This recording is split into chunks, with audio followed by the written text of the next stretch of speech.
오늘 함께 은혜 받으실 말씀은 레위기 1장 3절, 10절, 14절 말씀입니다. 레위기 1장 3절, 10절, 14절 말씀 다 같이 함께 봉독하겠습니다. 그 예물이 소의 번제이면 흠없는 수컷으로 회막문에서 야훼 앞에 기쁘게 받으시도록 드릴지니라. 만일 그 예물이 가축대의 양이나 염소의 번제이면 흠없는 수컷으로 드릴지니, 만일 야훼께 드리는 예물이 새의 번제이면 산비둘기나 집비둘기 새끼로 예물을 드릴 것이요. 저는 오늘 함께 봉독한 말씀을 통하여 번제와 하나님의 마음이라고 하는 제목으로 말씀을 나누도록 하겠습니다. 한번 따라해 보시겠어요? 번제와 하나님의 마음. 레위기 말씀을 읽을 때에 가장 중요한 것을 하나 말씀드리려고 합니다. 그것은 바로 레위기 말씀 속에, 그리고 성경 말씀 속에 포함된 하나님의 마음을 이해하는 것입니다. 우리가 성경 말씀을 읽으면서 다른 무엇보다도 하나님의 마음을 느낄 수 있어야 돼요. 그런데 이 하나님의 마음을 못 느끼면 똑같은 성경책을 읽어도 다르게 행할 수 있는 겁니다. 예수님은 하나님의 마음을 제대로 아셨어요. 그래서 이스라엘 백성들을 보시며 눈물을 흘리시고 긍휼의 사역을 하셨던 겁니다. 그러나 바리새인들과 율법사들은 똑같은 하나님의 말씀을 읽었음에도 불구하고 하나님의 마음을 몰랐기 때문에, 이해하지 못했기 때문에 사람들을 힘들게 하고 사람들에게 무거운 짐을 더욱더 부과했었다고 성경은 이야기하고 있습니다. 따라서 저는 오늘 이 성경 말씀에 담긴 하나님의 마음을 한번 같이 나누어 보려고 합니다. 그러면 오늘 말씀에는 어떠한 하나님의 마음이 있는지 한번 살펴보도록 하겠는데요. 첫 번째, 예물의 종류가 다양한 이유에서 하나님의 마음을 한번 찾아보겠습니다. 레위기 1장은 번제에 사용되어지는 제물의 종류가 여러 가지 나타납니다. 뭐가 있는지 기억하세요? 첫 번째는 소가 있고요. 그 다음에 양이 있고, 그 다음에 염소가 있고, 그 다음에 비둘기가 언급되고 있습니다. 질문 하나 드릴게요. 하나님은 왜 이렇게 여러 종류의 제물을 언급하셨을까요? 나에게 제 번제를 드릴 때, 하나님께 번제를 드릴 때는 소, 양, 염소, 비둘기 이러한 종류의 예물을 드려야 한다라고 성경이 이야기하고 있는 이유가 무엇일까요? 혹시 우리도 한 가지 고기만 먹으면 질리니까 하나님도 한 동물의 번제만 받으시면 그게 질리시기 때문에 여러 종류로 드리라고 하셨던 것일까요? 네, 아니에요. 제가 계속해서 말씀을 드리지만 하나님은 고기에 관심이 없으세요. 하나님은 어디에 관심이 있어요? 예배자의 마음에 관심이 있으십니다. 예배를 드리는 사람, 예물을 드리는 사람의 그 마음과 그 정성에 관심이 있는 것이지, 그게 소이든 양이든 염소이든 비둘기이든 그 동물의 제물의 종류에 관계가 없는 겁니다. 그렇다면 왜 하나님은 이처럼 종류별로 말씀을 하셨던 것일까요? 레위기 14장 21절에 보면 그 이유가 나옵니다. 우리 다 같이 함께 말씀을 봉독해 볼까요? 만일 그가 가난하여 그의 힘이 미치지 못하면 그는 흔들어 자기를 속죄할 속건제를 위하여 어린 순양 한 마리와 소제를 위하여 고운 가루 10분의 1 에바에 기름 섞인 것과 기름 한 록을 취하고. 말씀 앞부분에 뭐라고 나와요? 그가 가난하여 그의 힘이 미치지 못하면. 이 얘기는 뭐냐면, 소를 드릴 수 있는 형편의 사람은 소를 드리고 그것이 형편에 미치지 못하면 그 다음엔 양을 드리고, 그리고 양조차 드릴 형편이 미치지 못하면 염소, 그리고 염소도 드리지 못할 형편이면 비둘기, 그리고 그 비둘기조차도 드릴 형편이 안 되면 뭐라고요? 곡식의 가루를 드려라 라고 얘기하고 있는 거예요. 그러니까 하나님이 고기에 관심이 있는 걸까요? 아니면 예배자의 형편에 관심을 갖고 계신 걸까요? 예, 하나님은 예배자의 형편에 관심을 갖고 계셔서, 여러분, 잘 사는 사람이나 못 사는 사람이나 똑같이 소를 드려라 라고 하면, 소를 드릴 수 있는 형편에 있는 사람은 하나님께 소를 드릴 수 있지만, 그럴 수 없는 형편의 사람은 얼마나 하나님께 예배를 드리지 못하고 제사를 드리지 못하여 죄송하고 그 마음에 안타까움이 있겠습니까? 그러니까 하나님께서 형편에 미치지 못하면 이라고 하는 단서를 두시며 이것저것 다 형편에 맞게 제물을 드려라 라고 말씀하고 있는 겁니다. 제물의 종류는 하나님 때문에 생긴 것이 아니라 예배자의 형편 때문에 하나님이 말씀하신 거라는 거예요. 하나님은 형편에 맞는 예물을 드리는 것을 허락하셨습니다. 그런데요, 이 형편에 맞는 것을 누가 정하는 걸까요? 누구는 소를 드리고 누구는 양을 드리고 누구는 염소를 드리고 누가 정하는 걸까요? 아무도 정해주지 않아요. 그건 누가 제일 잘 알아요? 자기가 제일 잘 알아요. 그러니까 성경에 누구는 무엇을 드리라라고 하는 이야기가 딱 한 부류만 빼놓고는 다 자율적으로 본인이 알아서 드리는 겁니다. 그건 한 종류는 뭐냐면, 제사장들이 하나님 앞에 죄를 지었을 때는 무조건 소를 드려라 라고 나오고, 나머지는 예배자의 형편에 맞게끔 드리는 거예요. 그러니까 이 형편에, 어떤 분이 그러시더라고요. 형편에 맞게 드리는 거 어떻게 아냐는 거예요. 내가 이걸 드리는 게 형편에 맞는 건지, 내가 저걸 드리는 게 형편에 맞는 건지, 이거 어떻게 아냐는 거예요.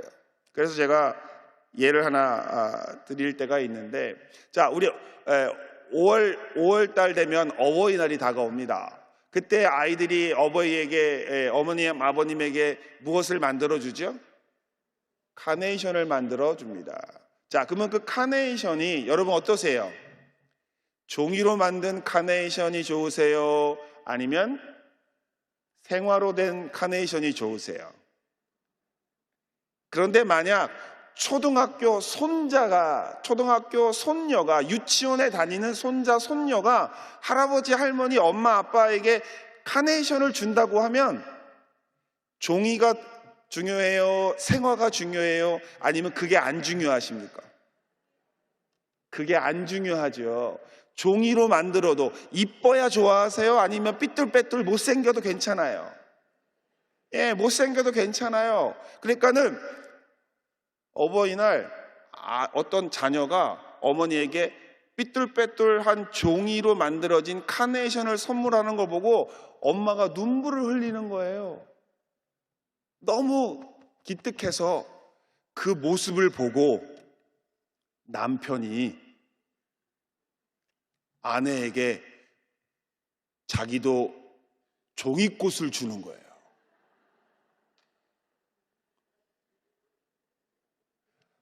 아들이 종이꽃을 줬을 때 아내가 기뻐 눈물을 흘렸으니까 나도 종이꽃을 주면 기뻐 눈물을 흘리겠지 하고서 종이꽃을 줬어요. 그래서 제가 우리 장년들에게 한번 질문을 했어요. 만약 남편이 종이꽃을 선물을 주면 그 종이 카네이션을 받겠느냐? 그랬더니 어떤 분이 저한테 그러시더라고요. 자기가 그러면 안 되지. 애는 애니까 종이를 주는 거지만 자기 남편은 그러면 안 된다는 거예요. 왜요? 형편이 달라요. 아이는 꽃을 만들고 그 이상의 것을 하는 형편이 안 되는 아이지만 자기 남편은 자기에게 더 좋은 걸 줄 수 있는 형편이 되는 걸 누가 알아요? 그 분이 그러더라고요. 지도 알고 나도 안다. 형편은 누가 정하는 게 아니에요. 우리가 하나님께 이것을 드리면 하나님이 좋아하실까, 하나님이 기뻐하실까를 누가 알아요? 하나님도 알고 나도 알아요. 내가 형편에 미치지 못하지만 내가 하나님께 드릴 수 있는 그것을 가지고 나왔을 때 하나님은 기뻐하시는 줄을 믿으시길 주님의 이름으로 축원을 드립니다. 많고 적음이 아니에요. 형편에 맞게 그 마음을 담아 드리는 것은 모양과 형태가 어떠한 것이라도 하나님이 기뻐하게 받으시는 줄 믿는 저와 여러분 되시길 주의 이름으로 축원합니다. 자, 두 번째요. 예물이 수컷인 이후에도 하나님의 마음이 있습니다. 번제로 드리는 제물들의 특징을 보시면 비둘기를 제외하고는 다 수컷이에요. 성경을 보세요. 숫소라고 그러죠.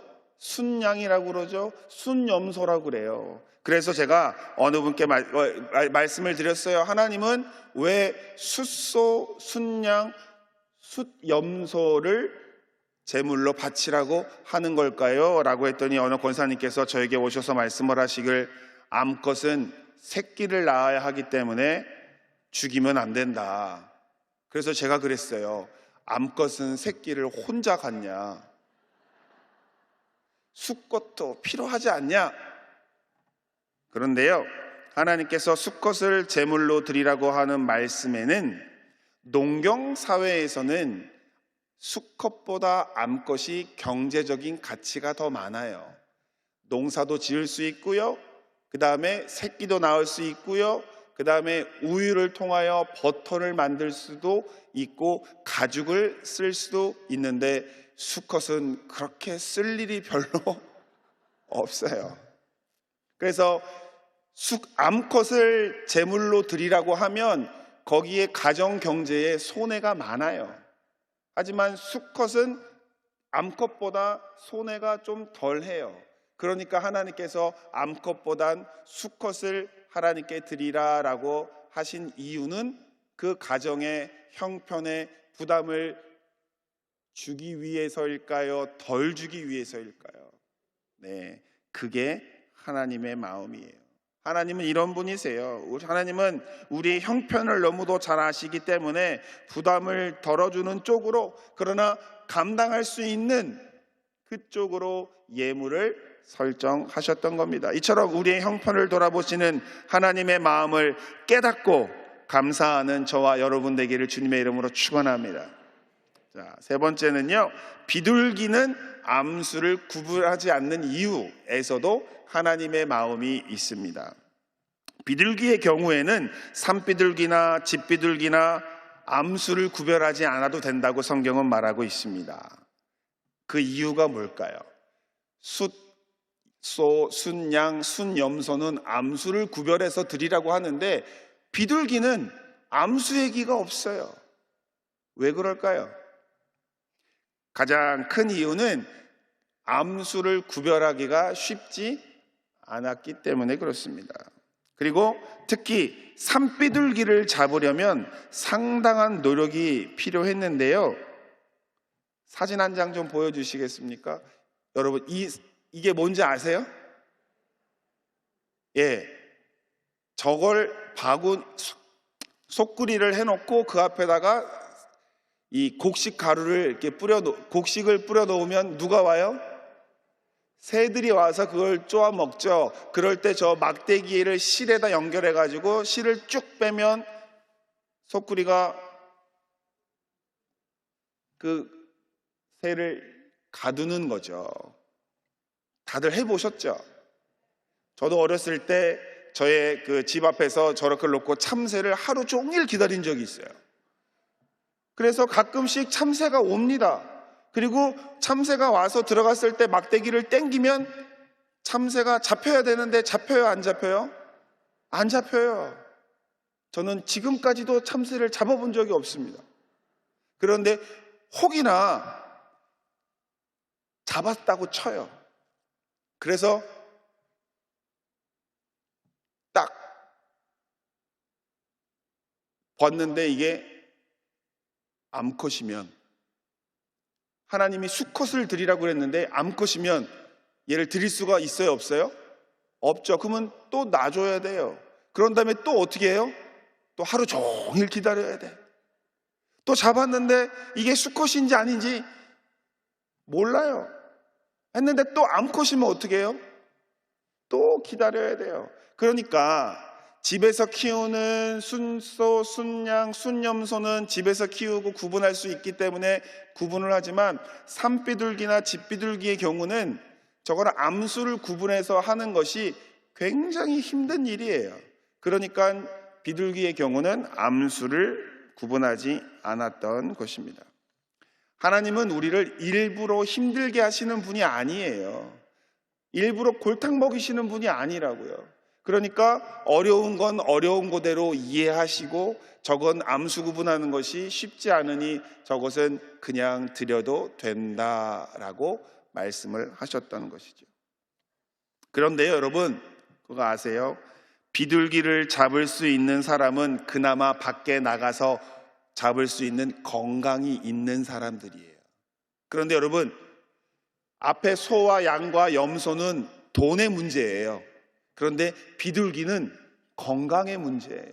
밖에 나가서 잡을 수 없을 정도로 몸이 약한 사람은 못 잡아요. 그런데 그 사람은 돈도 없어요, 건강도 없어요. 그러면 하나님께 뭘 드릴까요? 드릴 수 있는 형편이 없어요. 물질도 안 되고 몸도 안 돼요. 그런 사람을 위해서 하나님이 만들어 놓으신 게 하나가 있어요.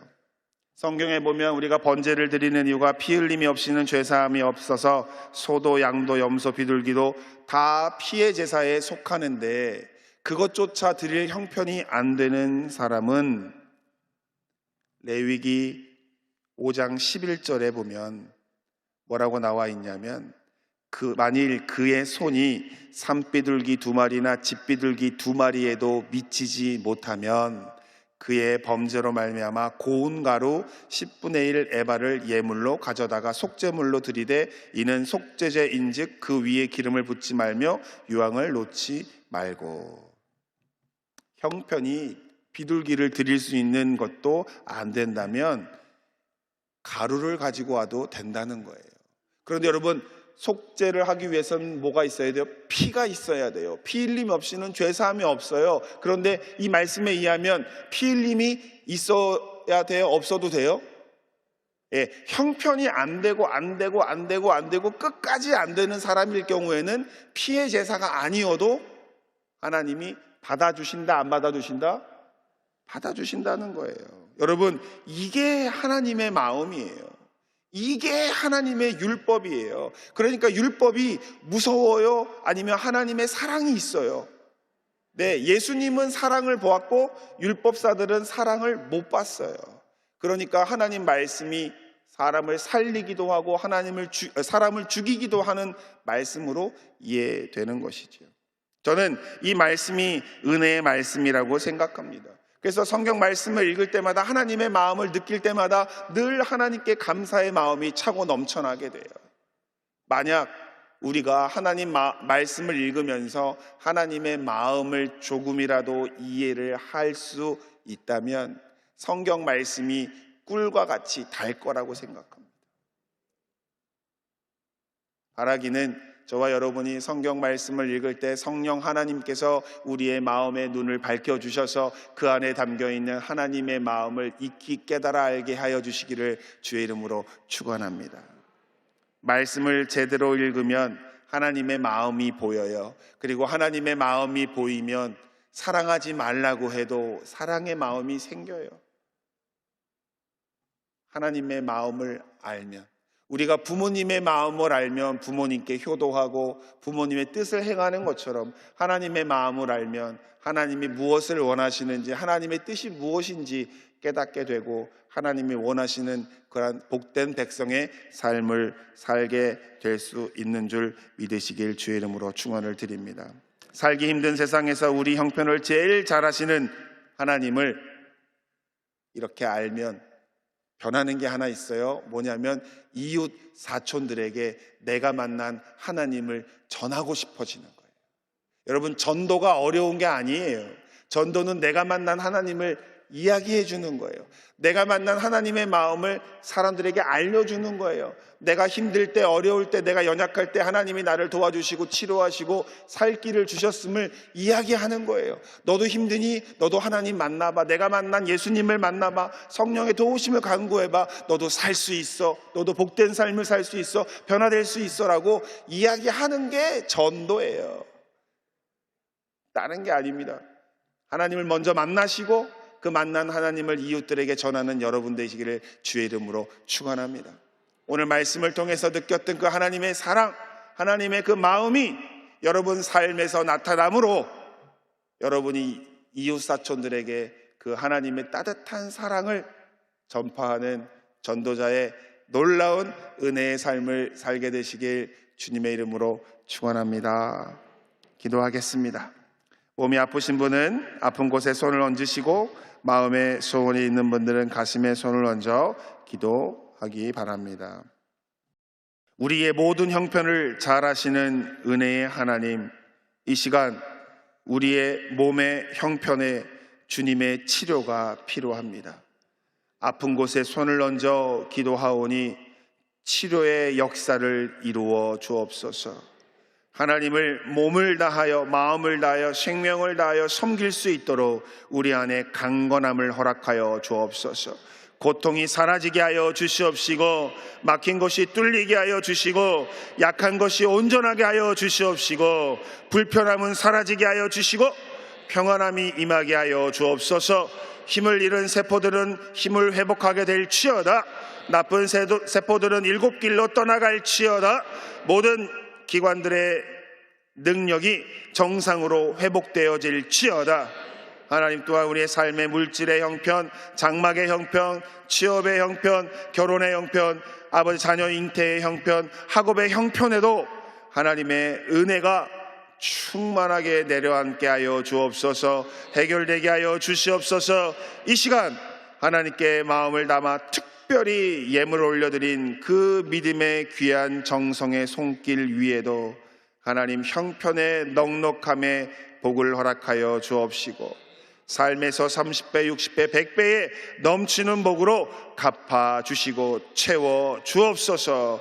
또한 하나님의 마음을 이웃사촌들에게, 가족들에게, 친지들에게 나누어 전도하는 하나님의 백성들 되게 하옵소서. 감사드리고 이 모든 말씀 우리 주 예수님의 이름으로 기도 올려옵나이다. 아멘. 하늘에 계신 우리 아버지여, 이름이 거룩히 여김을 받으시오며 나라가 임하시오며 뜻이 하늘에서 이루어진 것 같이 땅에서도 이루어지리다.